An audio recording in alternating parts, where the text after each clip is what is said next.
Greetings folks, these are the Eachine EV100 FPV goggles from Banggood.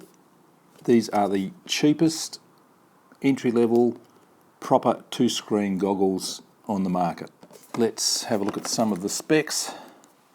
Supports AV input and output, supports external HDMI to AV module, whatever that is, supports the external DVR module, which means you can buy an external DVR module and plug it in. Single receiver with dual antennas, which enhances reception and stable performance. That's debatable. Other people have said that doesn't quite work. I'll check that out myself. It has a fan so you can stop the fogging up. Adjustable focal length allows pilots under 400 degree myopia with direct view via naked eye.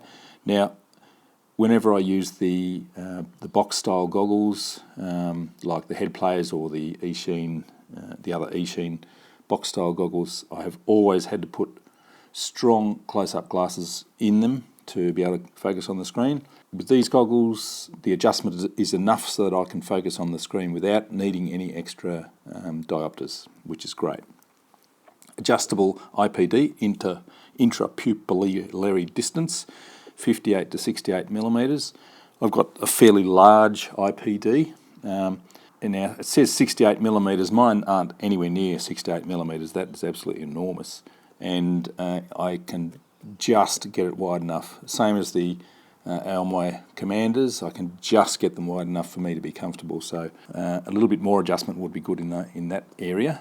Auto search function, which is great for finding the strongest frequency, tune into your mate's channel or whatever.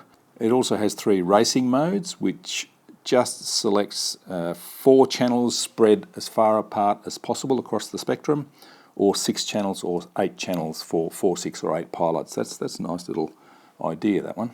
Has a debug mode, whatever. Comes in black and white.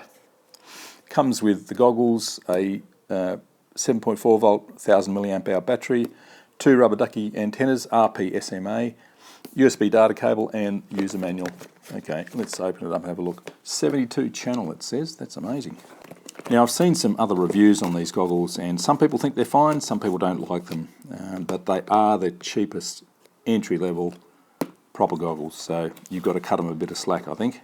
They're not going to be the best quality ones around or the best featured ones around for the price that they come. Instruction manual, cleaning cloth. I've already got the goggles out. There they are there with the rubber ducky antennas on them. Nice looking goggles. There's the USB cable. It's a micro USB cable. There's the little battery. It's a smart battery. It's got the indicator, level indicator on the side there. And that's it. All right. Let's have a look. Slide the little battery in there, plug it in. We get a beep. And there's the screen. So it's going to be a bit hard to show you how big the screen is. It is smallish, but it's perfectly big enough to fly from, I think. Normal cruising around flying, they would be absolutely fine. I would have no problems at all flying with that screen. I'll show you a kind of a mock-up of how big the view is compared to my Aomway Commanders. The face is comfortable, the padding is fine. I've got a very wide face and that fits without any problems at all. We have the interpupillary distance adjustment there, that works well. We also have diopter adjustment here, backwards and forwards on both eyes.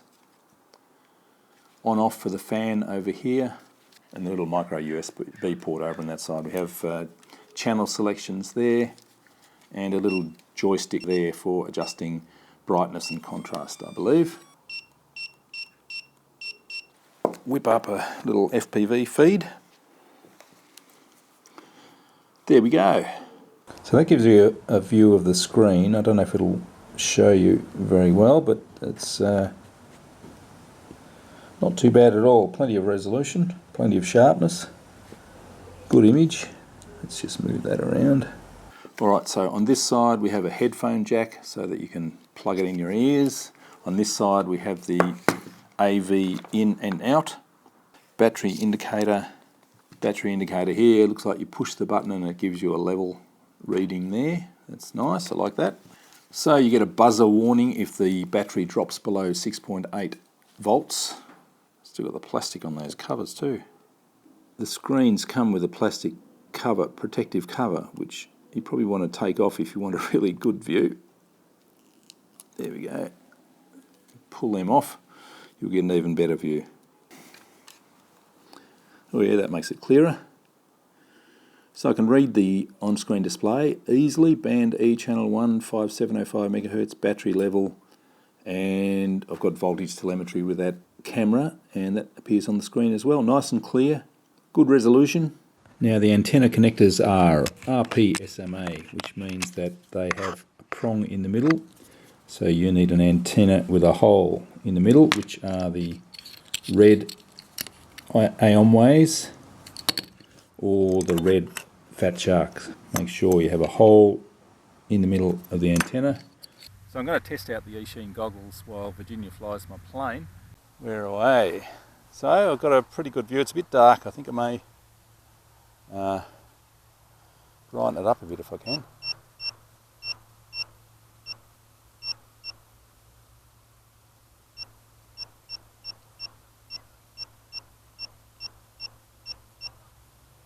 That's reducing the contrast a bit, so it's going alright. I'm just using the rubber ducky antennas at the moment and they're doing a good job. So we're 100 metres away, still got a good signal, no dramas at all. So I've got a perfectly good view. I could fly this no problems at all. It's nice doing it when someone else is flying, of course. But yeah, big enough view, no dramas. You can see everything on the screen. The ISD is actually cutting off at the top a little bit. So we could move that down in iNav so it fits in the screen, but I've got the distance and the voltage there, no dramas at all. It's a pretty dull and dark day, so we're not going to get nice bright scenery. But yeah, just keep flying around like that, that's great. Doing a good job. And the rubber ducky antennas are doing absolutely fine. Not so good when it's directly overhead. No dramas. Alright, bring it back down again. Right, ease it back, oh nice, good landing. So my assessment is these goggles are absolutely fine. The image, it's small but it's not too small to fly with, especially just cruising around with a plane, there's no dramas at all. Might be a bit harder with a quick mini quad or something like that, but we can't really test for maximum range because we've got a cricket game going on up there. I don't want to fly up over those people. So my verdict is, yes, they're fine. I would quite happily fly with these, no dramas at all. If you had more money, of course, it would be better to have some Aomway Commanders. I would never pay Fatshark money, but these are about twice the price of the Eachines. Thanks for watching.